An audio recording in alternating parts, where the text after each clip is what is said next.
A 7 de julho de 2017, 122 países votaram a favor do Tratado sobre a Proibição de Armas Nucleares.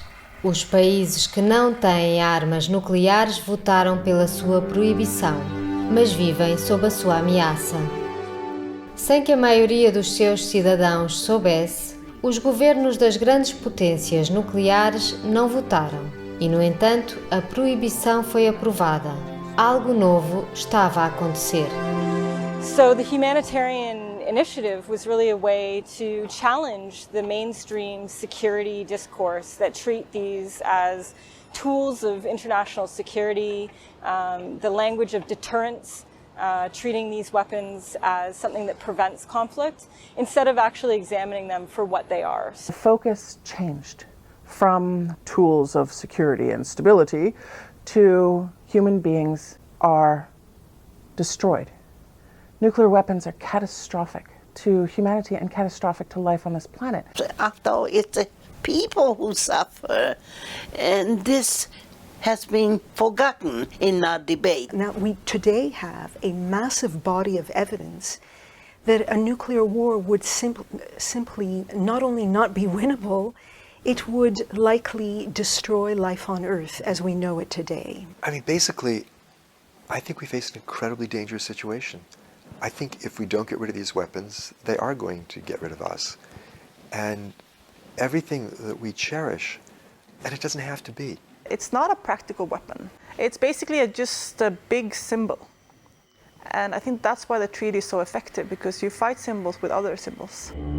A campanha internacional para abolir as armas nucleares foi lançada por pessoas que consideraram que as armas nucleares produzem um sofrimento indescritível nos seres humanos e uma catástrofe humanitária inaceitável. So we established this campaign around 2006, and we felt that the specific objective needed to be a treaty that outlawed nuclear weapons completely. So we're about 11 years old now. And was very much inspired by the campaign to ban landmines and the Cluster Munitions Coalition. O processo segue o seu curso nas Nações Unidas e agora é necessário que 50 países ratifiquem o tratado para que este entre em vigor. Isso não quer dizer que no dia seguinte as armas nucleares desapareçam, mas é o princípio do fim. We Hibakusha had been waiting for the ban for 72 years.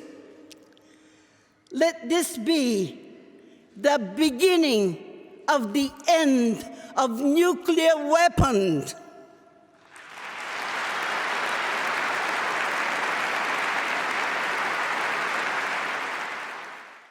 A história das armas nucleares é curta. Na época da Segunda Guerra Mundial, vários cientistas revelaram que era possível fabricar uma bomba de enorme potência a partir da fissão do átomo. O exército alemão poderia ter êxito nessas investigações e ficar na posse de uma arma suprema. At the moment of surrender, Hitler had in the blueprint stage transoceanic rockets, which could have destroyed our city.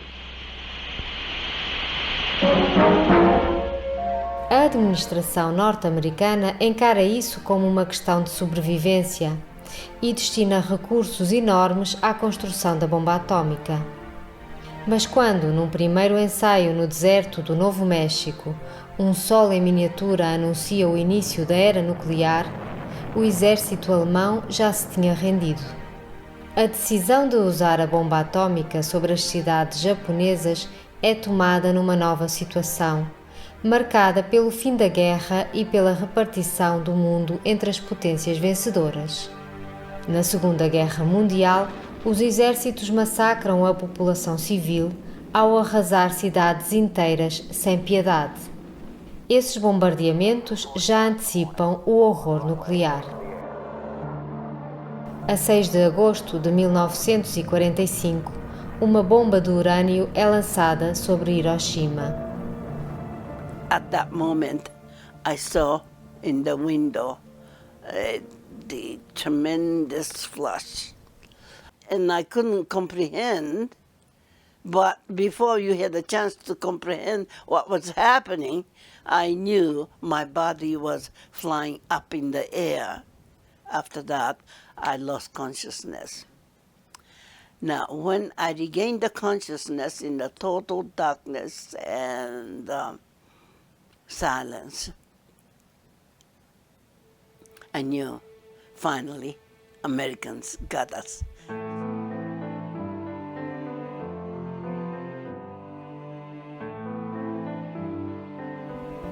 I couldn't move my body, so I knew I faced death. But I wasn't panic-stricken at all. Then all of a sudden, strong hand touched me from behind. Don't give up, don't give up. Keep moving, I'm trying to free you. You see the light coming from that opening, and move toward it as quickly as possible. Now, I'm trying to free you. Come on, keep pushing, keep kicking. Finally, he was able to free me. Also, it happened at 8:15 in the morning. It was dark, dark like twilight. And then I began to see in the dark some moving objects. But they were so silent. They didn't look like human beings. The hair was standing up and all curled up, and skin and flesh were just falling out. Some were carrying the eyeballs in their hands, the skin and the flesh hanging.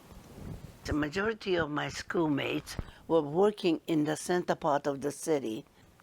They are the first one who simply vaporized, melted. From my school, over 300 students were there. I'm alive because I wasn't there. I was somewhere else. For, 1 mile away, I was inside a building. I was buried by the collapsed building. I must have been protected. But those people had no protection directly under. A explosão produz um sofrimento indescritível e ninguém pode ajudar os feridos. 3 dias depois, uma bomba do plutónio será lançada sobre Nagasaki. As pessoas que morrem imediatamente vão juntar-se durante muito tempo às vítimas da radiação. So you can imagine the situation when the ICRC, so our doctors and delegates happened upon the scene in Hiroshima. Out of 300 doctors present in Hiroshima, 270 had died. Out of 1,700 nurses, 1,600 had been killed. And out of some 140 pharmacists, 120 had been killed. So the original number of fatalities in Hiroshima and Nagasaki at the end of 1945 was 140,000 in Hiroshima and 70,000 in Nagasaki. Those figures increased between 2- and 3-fold in the next 5 years due to radiation sickness from radiation exposure. In the first second, the white light is blinding, the heat immense. In the first day, fires consume the city and there's no way to fight them. Your skin is badly charred. In the first week, those hospitals that are still functioning are overwhelmed and can't treat the injured. Others who seem fine suddenly fall ill and die from radiation sickness. In the first year, radiation has seeped into the water and the soil. Crops and animals are contaminated. The humanitarian consequences of nuclear weapons are horrific and span generations. It's time to ban them now. A corto plazo vamos a tener efectos por básicamente 4 cosas. La onda expansiva, te va a hacer unos vientos huracanados que destruyen todo a su paso y que convierten a todo, incluso los mismos cuerpos humanos, en proyectiles. Luego se produce una onda de calor en el orden de los millones de grados centígrados, que lo que esté más cerca o dentro de las partes más calientes de esa onda se evaporan, se vaporizan. El efecto que depende de la dosis de la radiación y el que depende solamente de la exposición a la radiación gamma. Ante una exposición bastante grande, los efectos pueden durar horas o incluso días. Hay una destrucción masiva de los órganos internos. A las dosis medianas pueden durar meses o años recuperándose de lesiones si es que se recuperan. Y si se logran recuperar, entonces hablamos de los efectos crónicos, que sería una incidencia mucho más alta de varios tipos de cáncer, especialmente la leucemia, el cáncer de tiroides, cáncer de mama. For example, my uncle and aunt, when we heard they survived, we rejoiced. But a week later, they started feeling so sick. They started vomiting on, and they started having purple spots all over the body. And that was a sure sign they are going to die. La bomba nuclear produce una onda electromagnética que interrumpiría la comunicación electrónica, afectaría muchísimos aparatos de los cuales dependemos ahora actualmente, especialmente los hospitales. And a lot of people suffered with a scar, a very bad scar. They didn't look nice. So some thoughtless people started calling them all their ghosts and so on. Social alienation, yeah. And discrimination was real. So those girls with that kind of, they lost the opportunity for equal treatment for anything, employment, marriage, housing, and whatnot. So it was not just the physical damage, but the social, psychological, in every way. The city just disappeared.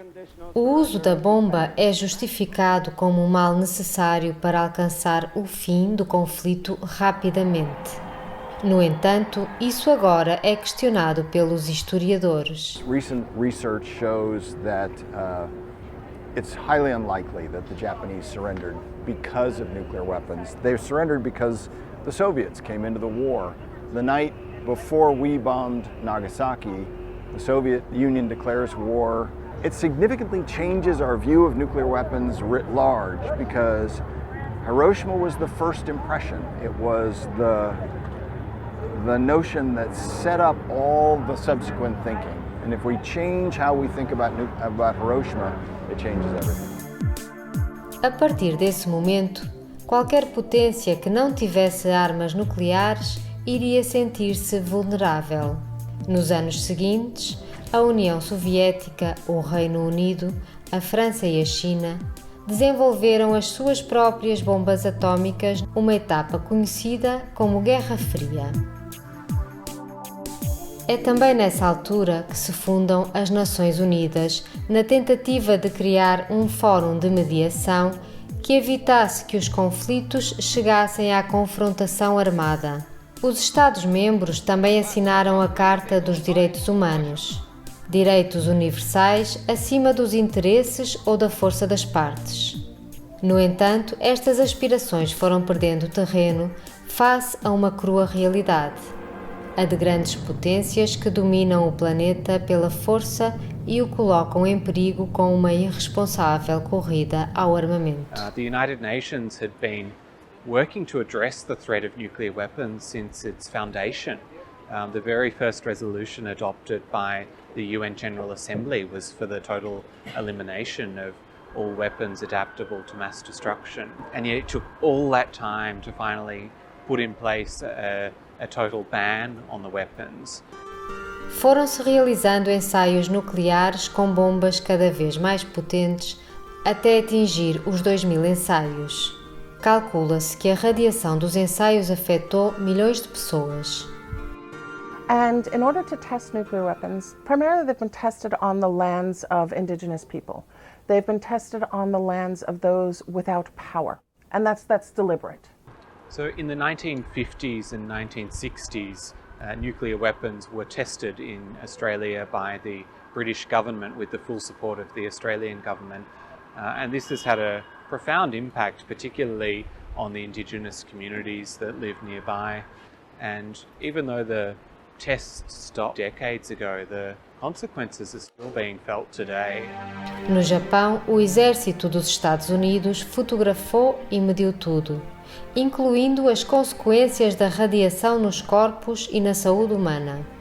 Mas as pessoas comuns não tinham conhecimento disso. Toda a informação foi censurada, assim como os testemunhos dos sobreviventes durante bastante tempo.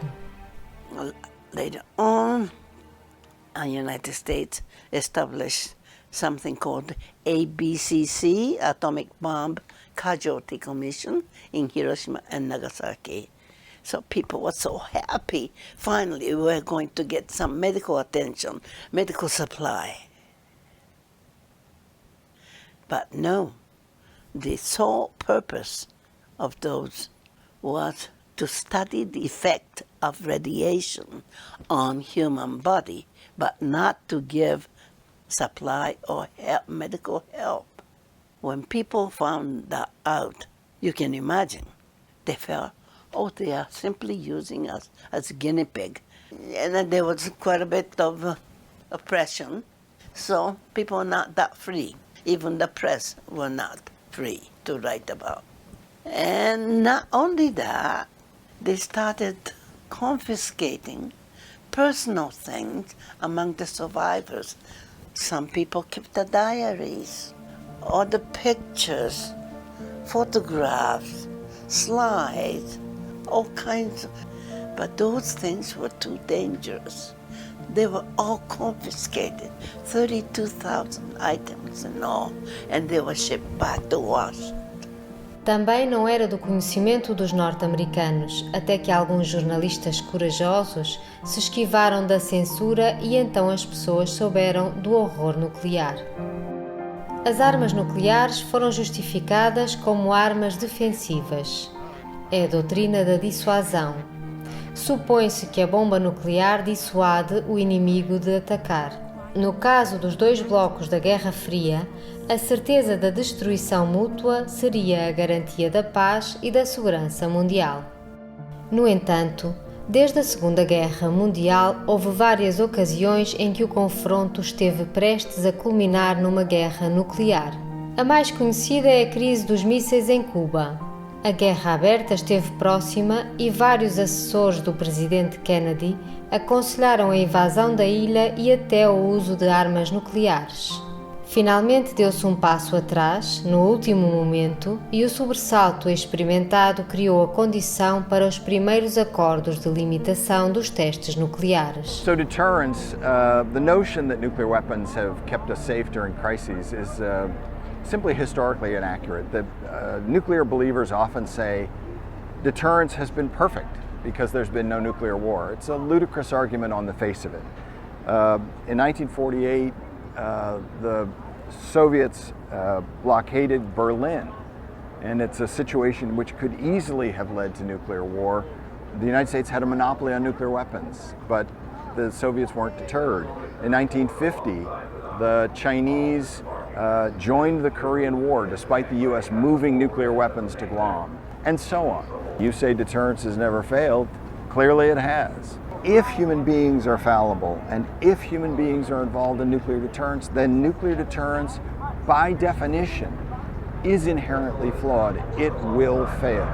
It's not a question of if, it's just a question of when. Ao perigo de uso intencional acrescenta-se o risco de acidente. Atualmente existem 2.000 armas nucleares em prontidão, ou seja, podem ser disparadas em minutos. Em 1983, os sistemas de radar da União Soviética confundiram várias nuvens com um ataque de mísseis. So many stories of near misses, and this Colonel Petrov from Russia, who was such a hero, he was in the missile silo and he saw something that indicated that they were being attacked by us, and he was supposed to unleash all his bombs against New York and Boston, and he waited, and it was a computer glitch. And he even got reprimanded for not following orders. It's like we're just lucky. We're living in a fantasy. We know of at least 6 occasions when the world has come within minutes of nuclear war because deterrence failed, because one or the other nuclear weapons state, usually the United States or Russia, believed it was under attack and actually began the process of launching its own nuclear weapons, only to stop at the very last minute when the mistake was discovered. 6 times that we know about that this has happened. This is an insanely dangerous situation. Todas aquellas herramientas, en este caso armas, que inventamos, se acaban usando. Cuando hay una probabilidad de 1 por 1000, tú dejas pasar suficiente tiempo y se produce el hecho del 1 por 1000, ¿no? Em 1968, o Tratado de Não Proliferação Nuclear foi assinado pela grande maioria dos Estados soberanos. Tenta restringir a posse de armas nucleares e impedir a sua proliferação, mas não torna a sua posse ilegal para os 5 Estados que já tinham realizado testes até essa altura. And 5 countries, the US, Russia, China, England and France, promised to give up their nuclear weapons if all the rest of the world wouldn't get them. And everybody signed this treaty except India, Pakistan and Israel, and they went and got their own bombs. For about 70 years, we had sort of an international legal system that accepted that 5 countries have it. It didn't reject nuclear weapons. It did say that we should work towards disarmament, but it also kind of acknowledged that, well, these countries have them so far, and they are kind of important for security for them. And that's just not it's just not good enough for law. You can't have an apartheid law that treats people differently or countries differently. You have to have the same rules for everyone, otherwise it's inconsistent and it's not going to work. A proliferação nuclear e o avanço tecnológico criam novos perigos. Existe a possibilidade de um grupo pequeno fabricar uma bomba. Há também o perigo de que num país com armas nucleares ocorram fraturas internas ou explosões sociais e as armas deixem de estar sob um controle seguro. Os sistemas informáticos também podem ser pirateados. Finalmente, uma explosão numa central nuclear criaria uma poluição massiva incontrolável. Millions of people would be exposed to lethal doses of radiation, and tens of millions of people would be exposed to doses of radiation that would put them at increased risk for cancer should they survive the immediate post-war period. So this is an enormous problem, and one which is generally ignored completely. Mesmo num conflito circunscrito a uma área reduzida, teria consequências globais para bilhões de pessoas. The global consequences come from climate disruption. 100 Hiroshima-sized bombs going off over 100 cities cause 100 firestorms, and they loft about 5.5 million tons of soot into the upper atmosphere, which blocks out the sun, cools the planet, dries the planet, and as a result of this disruption of food production, this limited war would, we believe, trigger a worldwide famine that would put up to 2 billion people at risk of starvation. Nos anos 80, a corrida ao armamento estava a atingir o seu auge. Fabricavam-se milhares de ogivas nucleares por ano, alcançando um total de 70.000, o suficiente para destruir o planeta várias vezes. As advertências e os protestos da comunidade científica sucederam-se desde o início da era nuclear e cedo chegaram às ruas. Mulheres pela Paz foi um grupo pioneiro, manifestaram-se publicamente contra as armas nucleares nos Estados Unidos. Em novembro de 1961, entraram em greve e marcharam em 60 cidades. So women have always been at the forefront of anti-war activism. The Women's International League for Peace and Freedom was actually founded in 1915 during a war, during World War I, and it was founded by women from all over the world. Women were instrumental in the 1960s campaigning for a nuclear weapon test ban treaty, collecting baby teeth to show the effects that atmospheric nuclear testing was having on the environment and on children and on citizens throughout the world. Na Europa, os pacifistas organizam marchas e protestos em vários lugares contra as bases que abrigam armas nucleares. Algumas das mais numerosas aconteceram no Reino Unido, onde a campanha pelo desarmamento nuclear organizou marchas de protesto desde 1959 e criou o símbolo que ficou associado à paz. Em 1982, 1 milhão de pessoas juntou-se contra as armas nucleares em Nova Iorque. Um ano depois, houve protestos em massa na Europa em diferentes cidades, totalizando cerca de 3 milhões de pessoas. Na década de 80, contemplava-se a possibilidade de uma guerra nuclear circunscrita à Europa, onde ambos os lados tinham instalado uma enorme quantidade de armas nucleares de curto alcance. Os exercícios militares criavam um ambiente de pré-guerra.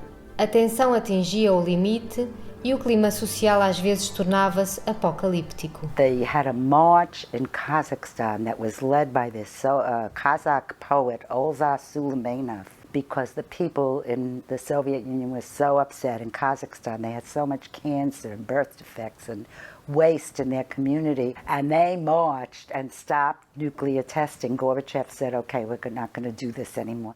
En Zaragoza teníamos una base norteamericana y por tanto éramos objetivo nuclear evidente. Promovimos lo que fue la primera movilización pacifista poderosa en España, a la base norteamericana, que fueron 30 kilómetros de cadena humana, más de 30.000 personas. A movement in Europe, in the Soviet Union, here in North America, stopped that march to war. We reversed the Cold War arms race, and I believe that we saved the world. Mas a comoção provocada por esses alarmes e o protesto social criaram as condições para uma sucessão de tratados e reduções efetivas do arsenal nuclear. O ponto de inflexão deu-se quando Reagan e Gorbachev se reuniram 2 vezes em meados da década de 80. Apesar das dificuldades, em 1987 foi assinado o Tratado de Forças Nucleares de Alcance Intermédio, que pôs fim aos euromísseis. Esta tendência para o desarmamento continuou no início dos anos 90. O movimento pacifista vai se desativando com o atenuar dos alarmes, embora o perigo nuclear, na verdade, permaneça sobre as nossas cabeças. Durante todo esse tempo, vastas zonas do planeta foram declaradas como zonas livres de armas nucleares. Em 1991, a África do Sul aderiu ao Tratado de Não Proliferação e iniciou o desmantelamento das suas 6 bombas. A Ucrânia, a Bielorrússia e o Cazaquistão cederam à Federação Russa as armas nucleares herdadas na União Soviética. O Pacto de Varsóvia foi dissolvido e a Guerra Fria terminou no início dos anos 90. Houve uma diminuição da tensão. Mas alguns anos depois, as coisas voltam a complicar-se. Apesar do desaparecimento do inimigo que lhe deu origem, a NATO continua e expande-se. Reagan said to Gorbachev, don't worry, let East Germany be united, West Germany enter into NATO, and we promise you we will not expand NATO 1 inch to the east. A justificação para a corrida ao armamento foi sendo alterada, até chegar ao perigo pretendido, o dos chamados Estados párias. Foram criadas guerras e ocupações que não ajudam a criar as condições adequadas para que os tratados de desarmamento avancem. Em 1995, com o não cumprimento do desarmamento, previsto em 1970, a Conferência de Revisão do Tratado de Não Proliferação decide prorrogar o tratado indefinidamente, em troca da criação de uma zona livre de armas de destruição massiva no Médio Oriente, que até hoje não foi cumprida. Neste contexto, as tentativas de criar redes internacionais de organizações antinucleares começam com o surgimento de Abolição 2000. And we got together and drafted our own statement.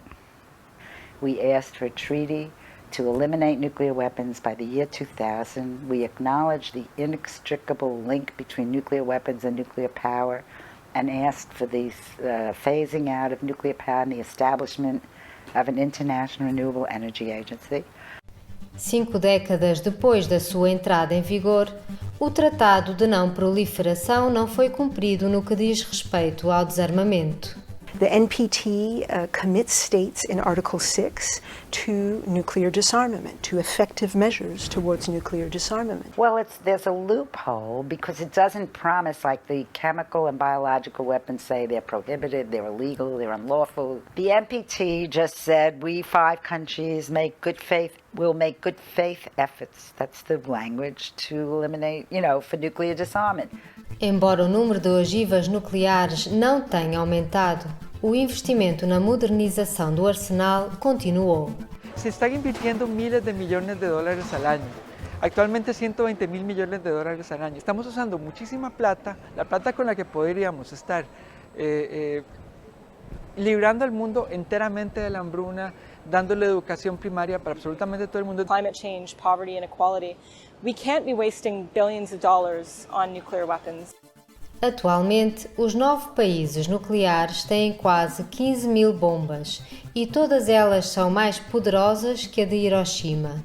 A grande maioria das ogivas nucleares está nas mãos dos Estados Unidos e da Federação Russa. 5 países albergam bombas dos Estados Unidos e mais 28 países estão envolvidos em alianças nucleares. A maioria dos países não possui armas nucleares nem pertence a nenhuma aliança militar, mas partilham o risco derivado de um confronto, mesmo que ocorresse longe do seu território. This is what re-energized so many governments, particularly in the global south, to take this issue up again. The idea that nuclear weapons do not respect borders, that even a single detonation would affect everyone, everywhere, was something that was very significant to these countries that have security interests when it comes to nuclear weapons. Por outro lado, dentro da ONU, vários países uniram-se e conseguiram levar adiante proibições sobre diferentes tipos de armas, como as minas antipessoais ou as bombas de fragmentação.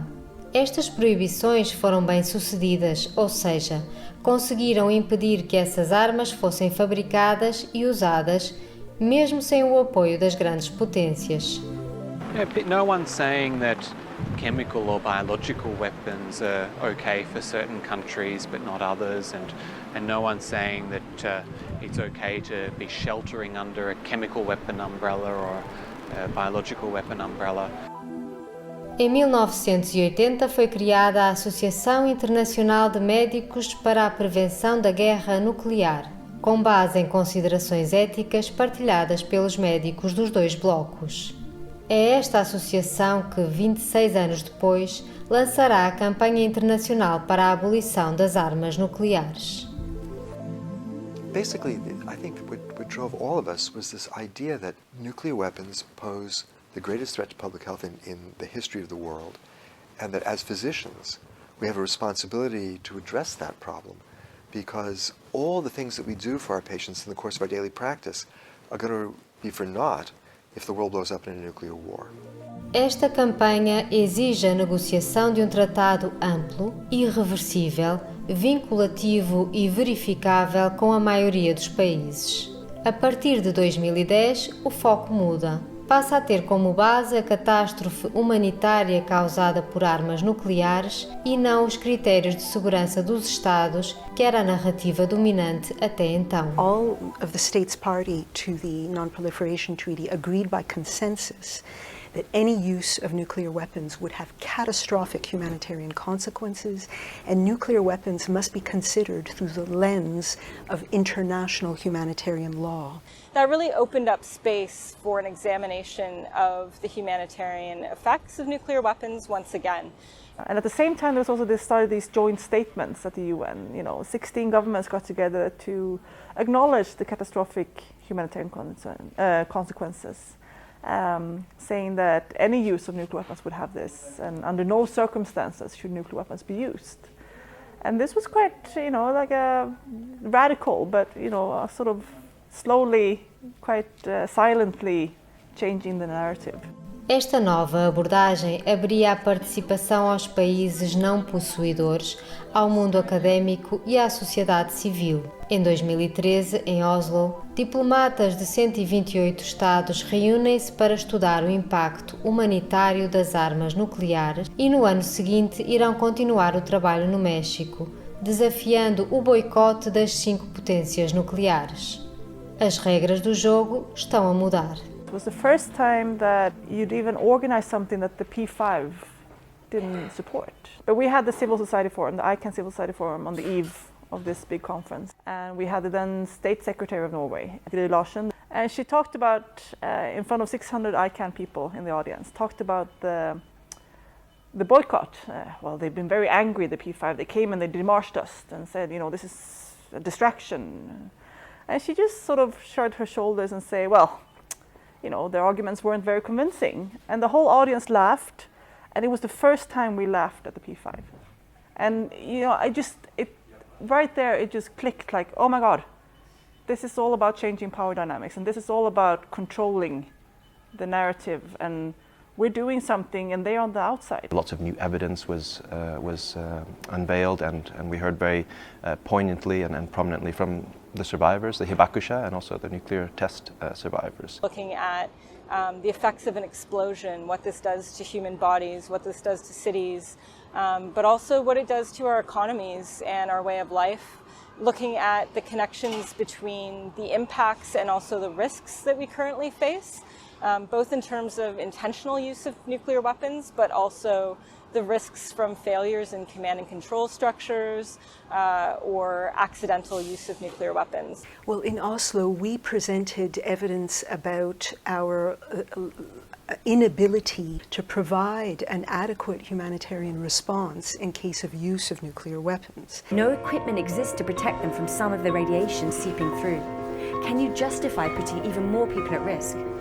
Even if you get in, the number of victims is beyond anything you've ever seen. I was in Nayarit, Mexico, at the second conference that led to the treaty. And there was a moment in the afternoon on the last day that was amazing. 70 years, the nuclear-armed states have told everyone else, we'll manage this, you stay home. Don't worry about this, we've got it. And I think it was at that moment that the rest of the world woke up and said, this will affect us. We have a right, we have an obligation to have our voices heard on this. Em 2014, com a terceira conferência na Áustria, uma massa crítica de países apoia o chamado compromisso humanitário, responsabilizando-se por levar a cabo esforços para estigmatizar, proibir e eliminar as armas nucleares. The conclusion was that there was a legal gap. There was no prohibition in place on nuclear weapons, and that was a problem. And Austria pledged to work to fill the legal gap. A via do desenvolvimento do Tratado de Não Proliferação parece esgotada, enquanto avança a da proibição completa das armas nucleares. Em 2016, cria-se um grupo de trabalho aberto na ONU que propõe a proibição. It's a very complicated way to say we'll have a bunch of meetings where we're going to talk about what we can do to get rid of nuclear weapons. We had pushed and we'd done all the work, and we've been reaching out to governments, and we've held regional meetings, we've been talking to parliamentarians, and we've been nagging for like 3 years. And at the Open Ended Working Group, it's almost like you pulled out a plug and the support just came out from everyone. And so by the end of this meeting in 2016, we had well over 100 countries going on the record saying that they wanted the General Assembly to negotiate a treaty to prohibit nuclear weapons. That's the government side of what happened. But behind the scenes and in the streets and through creative actions, people have been pushing and pushing and pushing to make sure this happened. This wasn't just a couple of people in suits saying, oh, let's have some meetings. Em 2017, o tratado concentra muitos apoios. As negociações são coordenadas por Elaine White Gomez, da Costa Rica.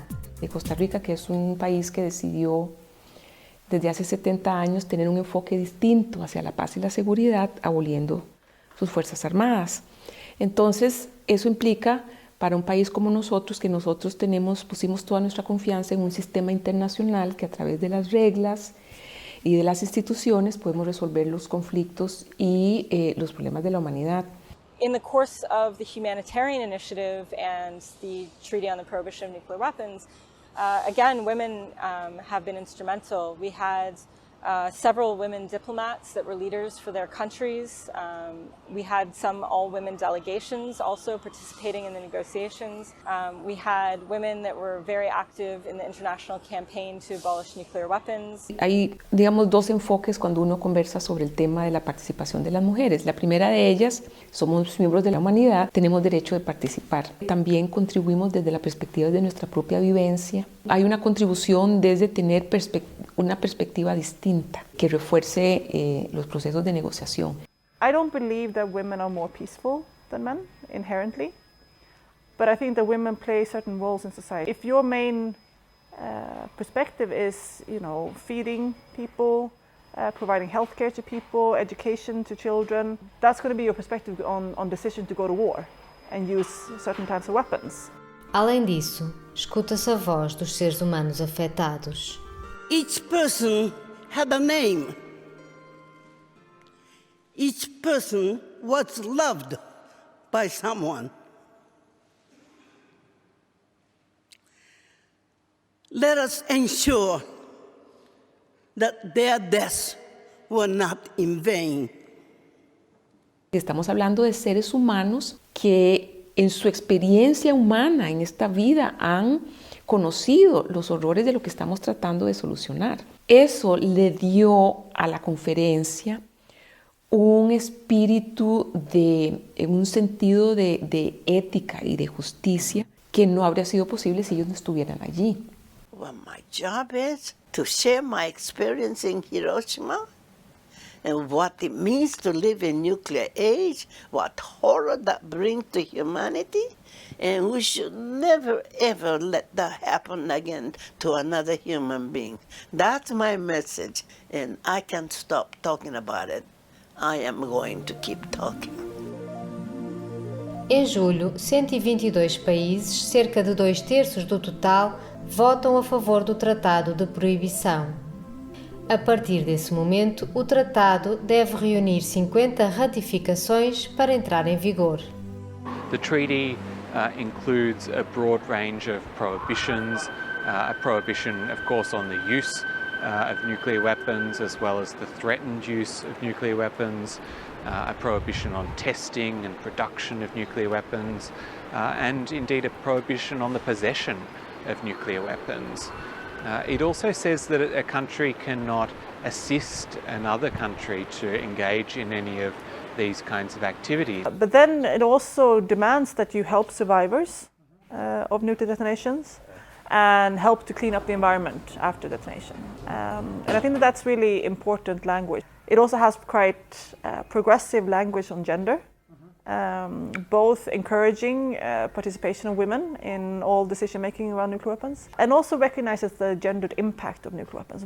I think we will move to a point where the taboo against nuclear weapons is as strong as the taboo against other weapons of mass destruction.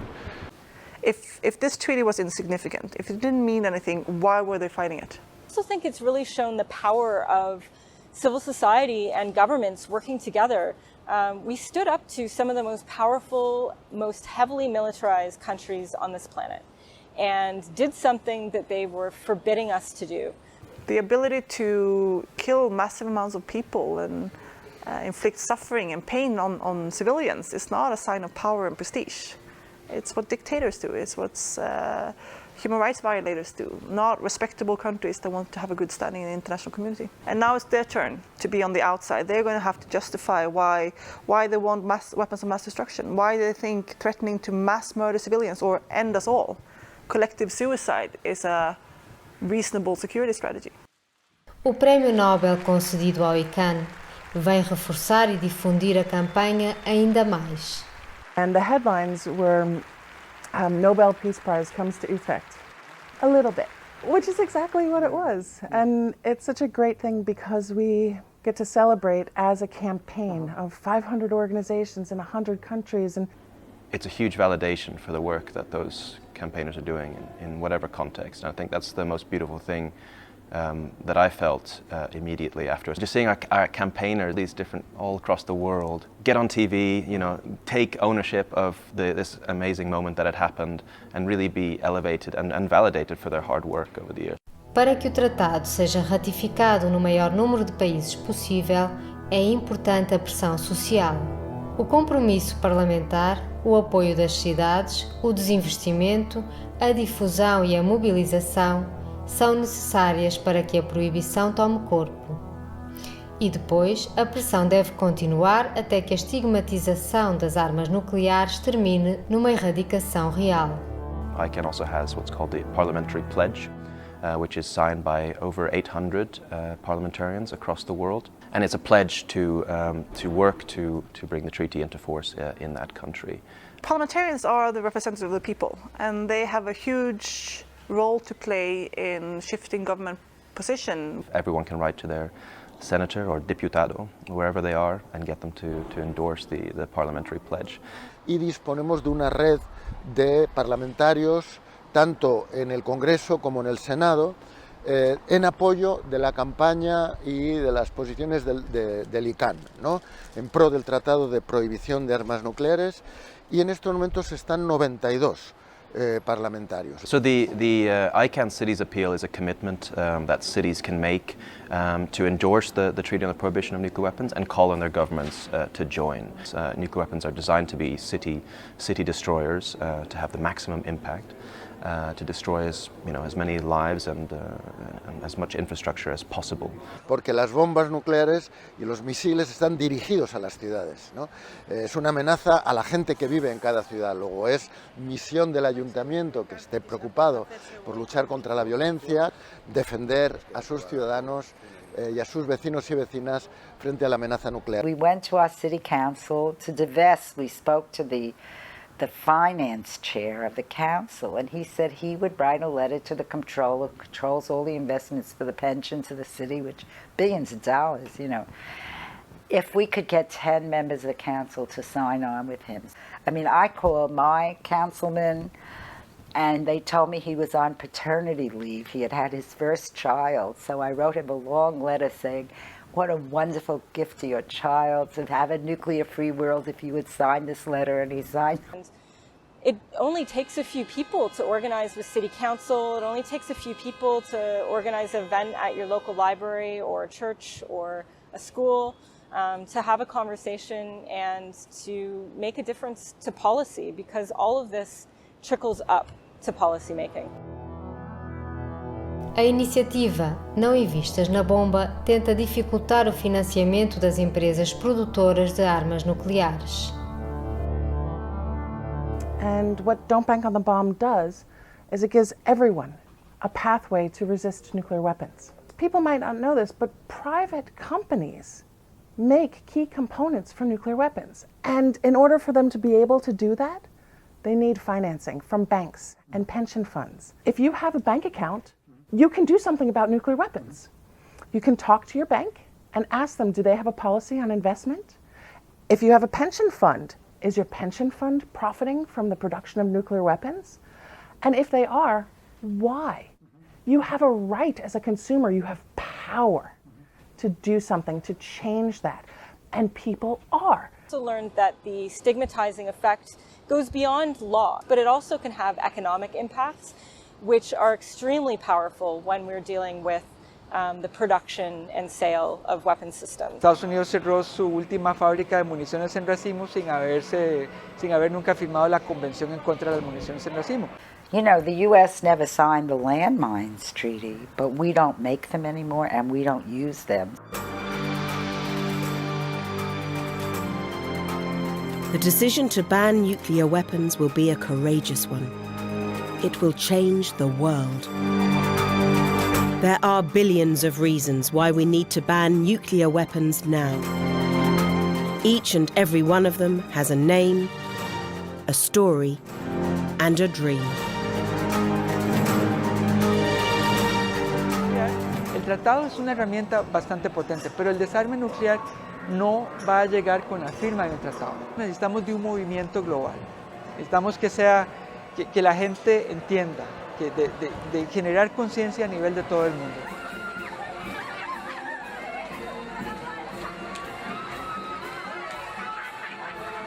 El primer punto de la primera marcha mundial fue tratar de luchar para conseguir que se erradicaran las armas nucleares. Lo mismo que están erradicadas las químicas y las bacteriológicas.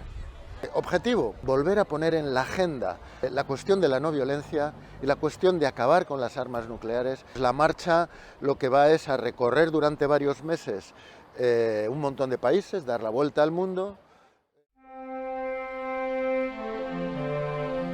A proibição de armas nucleares é um clamor que une os povos para defender as pessoas dos grandes poderes. Para além das fronteiras, começa a desenhar-se uma nação humana universal.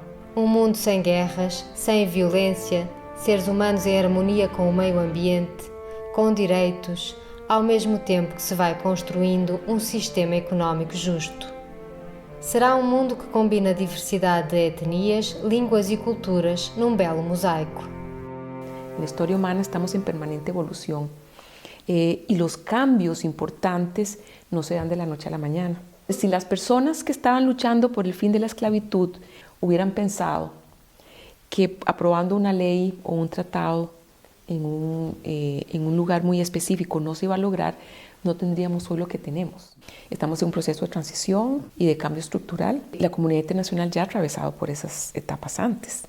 Si nos vamos a la norma contra el colonialismo, se dio en momentos en que el colonialismo estaba en su máxima expresión. We've seen throughout history that making change has been the result of people coming together collectively, whether that's been the civil rights movement or women's right to vote, or ending slavery or ending apartheid.